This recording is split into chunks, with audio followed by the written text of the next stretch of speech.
Hey everyone, it's Sam over at Scorpio Rising Astrology, and today we are continuing to record our Signs 101 videos. And it is Tuesday, the day of Mars, and so we are going over Aries and Scorpio. Specifically, let's talk about Scorpio. In my opinion, it's one of the most misunderstood signs of the zodiac. I'm biased because I also have Scorpio Rising, hence the name. And yeah, it's just been a lovely sign to explore and understand, but it does come with some very hidden aspects that I think need to be understood. So without further ado, let's pull up a PowerPoint and get to understanding some of those topics. Okay. So Scorpio 101, when we talk about Scorpio, I think technology. When we talk about Scorpio, I think one of the things that we need to kind of understand first and foremost is that Scorpio is an underworld sign. That's its energy, that's its state. It prefers to be hidden, it prefers to be in the dark, it prefers to play in the shadows.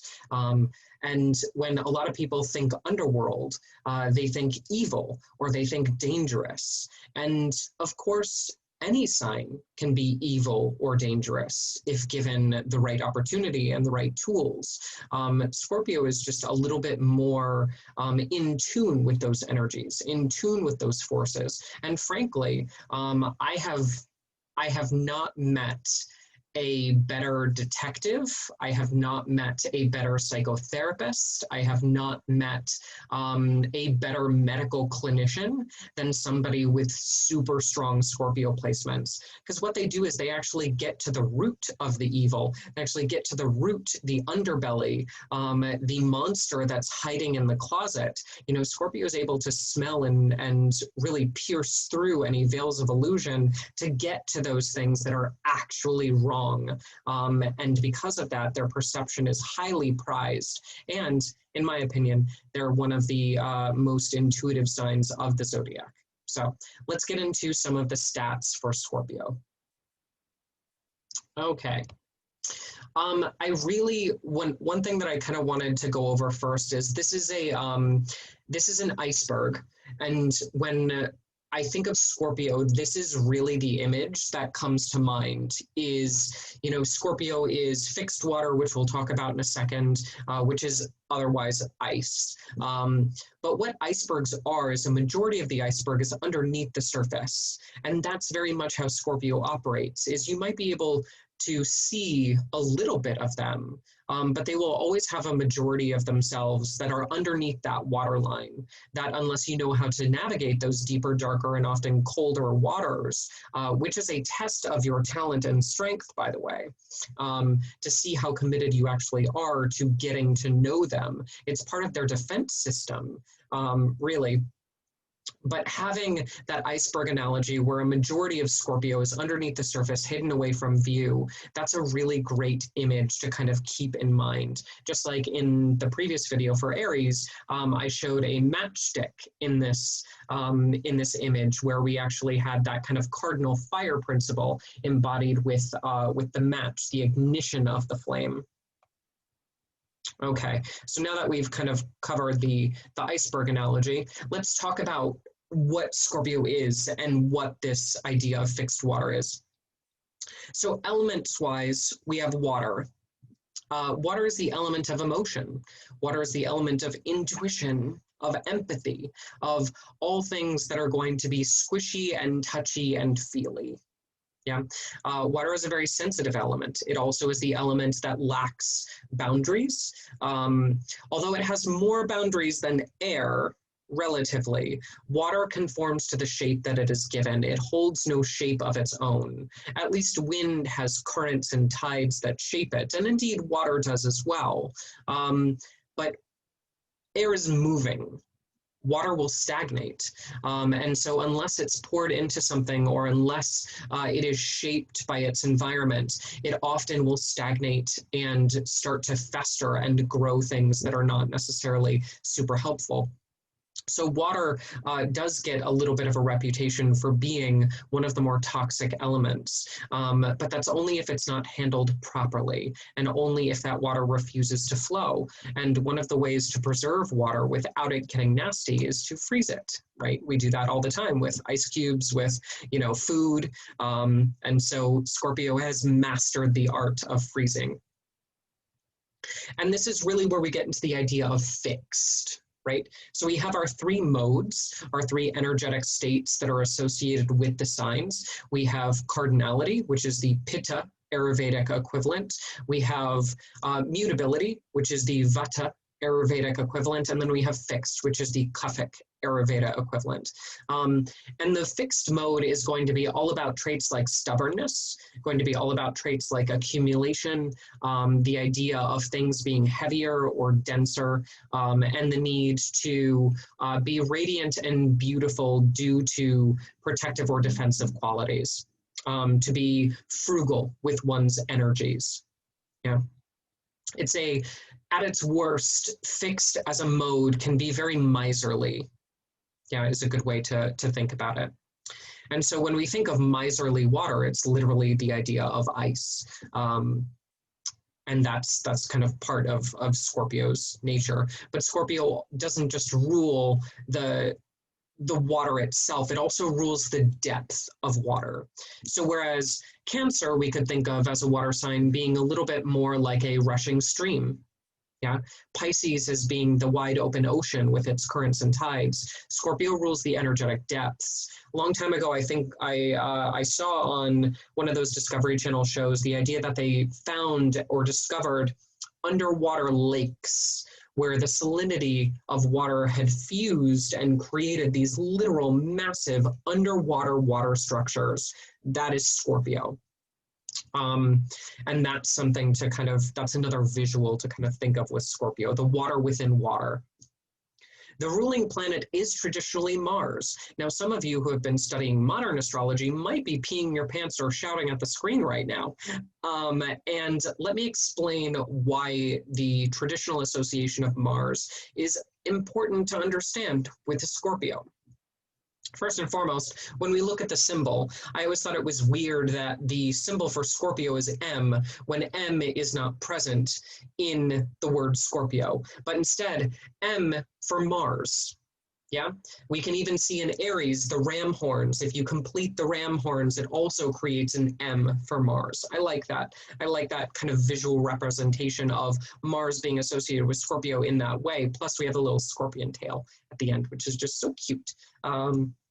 Good marketing with traditional astrology. But when we look at the ruling planet of Mars, there are a few attributes that we need to understand that transfer from Mars to Scorpio that help us to understand this. One is, whereas Aries is the offensive quality of Mars, the cardinal fire, Mars and Aries operate like the warrior and their spear, right? Or sword, or some sort of sharp, pointy metal object that is meant to impale, right? Instead, Scorpio is the shield of the warrior. Scorpio is what is meant to protect the warrior from things like arrows and things from the other sharp, pointy objects of people who want to stab, right? The passive side of Mars, the receptive side of Mars is that fixed watery shield, that ability to hide behind something, take a defensive stance, and to prevent further damage. That is the essence of Scorpio. When we even think of Scorpio, the scorpion, the insect, yeah? It is cased in an exoskeleton, which is a protective shield in and of itself. It even has large claws, which it will put in front of its face to act like a shield, right?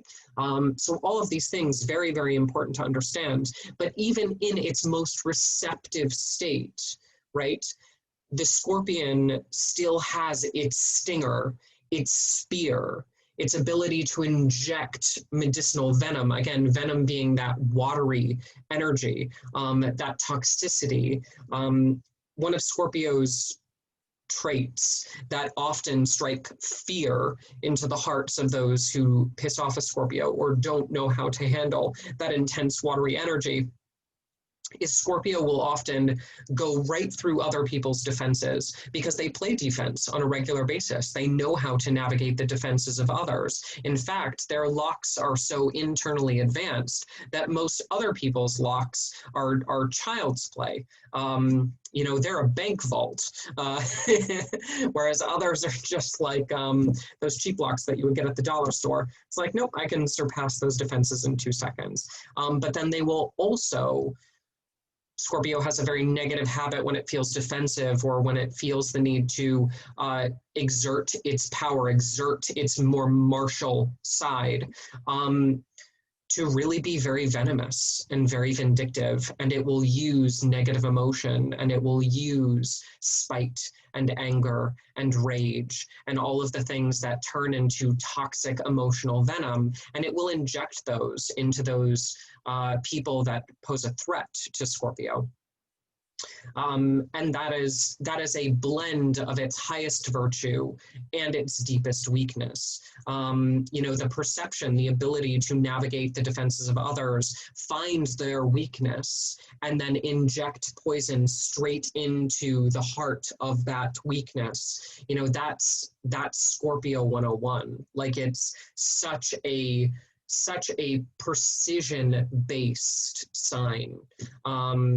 But then its deepest weakness with Scorpio is still that martial Aries quality that we see within this sign pairing, because Scorpio tends to go on the defensive until it's too late, and then it's all offensive all the time.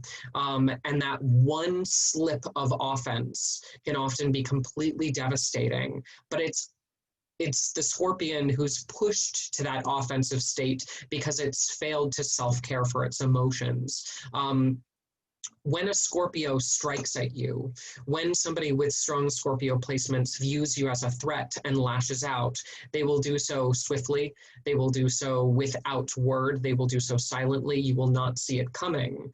But at the same time, it is only after they have been so filled up with not just their emotions, but the emotions of others. Again, the idea of that water sign energy as being accumulative of other people's junk, right? Scorpio being perceptive, you know, if it doesn't deal with those perceptions, if it doesn't deal with that empathy, if it doesn't deal with that hypersensitivity that is so present in all the water signs, its patience will wear out quicker than most. And Scorpio can be very patient and very biding of its time. Again, that fixed energy. It will stay dormant for a long period. But then, because of its lack of self-care, because it won't sort through the emotions that it accumulates, because it won't take care of its own needs, yeah, because it thinks, oh, well, if I just stay defensive and peaceful and locked in my own castle, then everything will be fine. Yeah, if I just keep things below the surface, everything will be fine. But eventually, things need to bubble up and things need to be processed. And Scorpio is the worst at processing stuff. So self-care is truly the deepest weakness of Scorpio. And that's when the tail will come out. That's when the venom will come out. Because Scorpio just holds on to all of this stuff. We could often think of Scorpio as retentive.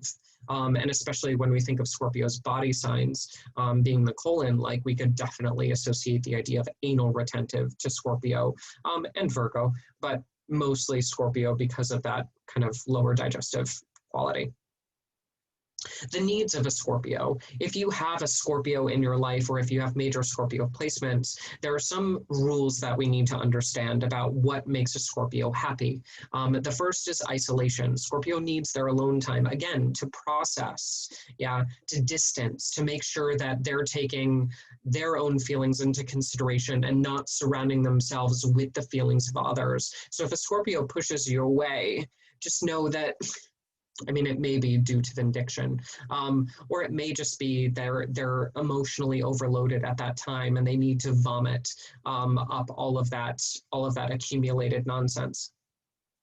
Scorpio also needs intimacy. It's a force that they require. They need to bond with people on a very deep level. And what you'll find is if you've met a Scorpio and you don't know how to get to that deep level, or you don't need that level of intimacy, they'll often get very frustrated with you and discard you rather quickly, because they need to go down to the deepest parts of the depths with you. And if you're not willing to go there with them, then the relationship will always be one-sided and they can't handle that.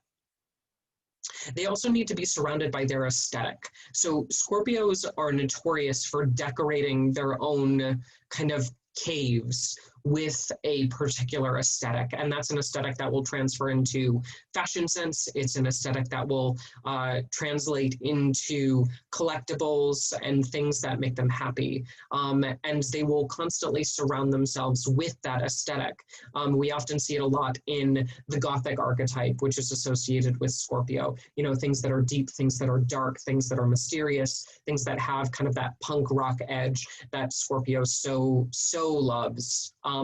But every Scorpio will be slightly different. So some Scorpios prefer to keep their spaces really neat and clean. Others prefer clutter.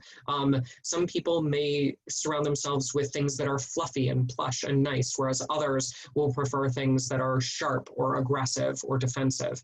But Scorpio's aesthetic needs to surround them at all times because it's what does make them feel safe. It's an external version of their shell. Now, one of the things that will smother a Scorpio will be extroverts, and I've kind of bolded extroverts as well, because this is something that extroverts don't understand, especially about water signs, but about the deep water signs like Scorpio, is extroverts kill introverts like Scorpio. The worst thing that you could possibly do is pick, and try to expose or draw out that Scorpio, because it will often make them just go deeper into their hole. Now, when they're ready to go out, when they're ready to have a good time, when they're ready to have a conversation, that's something totally different. But one of the things that will be, again, because they need isolation and because they need intimacy, extroverts who prefer the opposite, who prefer social exposure and superficial relationships, a lot of them kind of quantity over quality, whereas Scorpio is definitely quality over quantity. You know, extroverts can often be a healthy counterbalance in some ways, but also a non-healthy counterbalance in other ways. Crowds for the exact same reasons. Now, I did put an asterisk with crowds because it is important to understand that when Scorpio finds their tribe, when Scorpio finds people that they surround themselves with, often it will be a lesser amount of people. Yeah, but if they find a festival, something or somewhere that replicates their aesthetic, it's kind of like they get dropped into a bigger tank of their own making, and they really start to get very, very comfortable very, very quickly, right? So that's the one exception. But crowds in general, like going to the grocery store, going to parties, Scorpio tends to be more uncomfortable than not, just due to the multitude of energies and thoughts and feelings that are buzzing around that environment, which Scorpio kind of lightning rods and takes into themselves.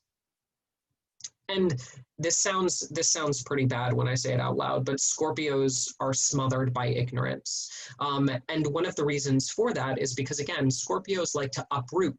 They like to get to the heart of the matter. They like to talk about things that are deep and intimate, and they prefer to not have superficial relationships. So when somebody comes along and they choose to play ignorant, and they refuse to seek the truth, and they would prefer to be stuck in their patterns, which are wrong or unhealthy for them, Scorpio cannot tolerate that. Scorpio cannot tolerate a lack of introspection. Scorpio cannot tolerate somebody who is not willing to be intimate or vulnerable, because that's everything that a Scorpio is. And so I kind of wrap that all under the label of ignorance. Somebody who is ignorant of themselves, somebody who is ignorant of others, and they don't choose to see or perceive what is underneath the surface like Scorpio does. And because of that, the conflict of interest is definitely present when people are looking at Scorpios and they're like, Why would you want to talk about that? Why would you want to go there? Why would you want to dredge that up from the depths of my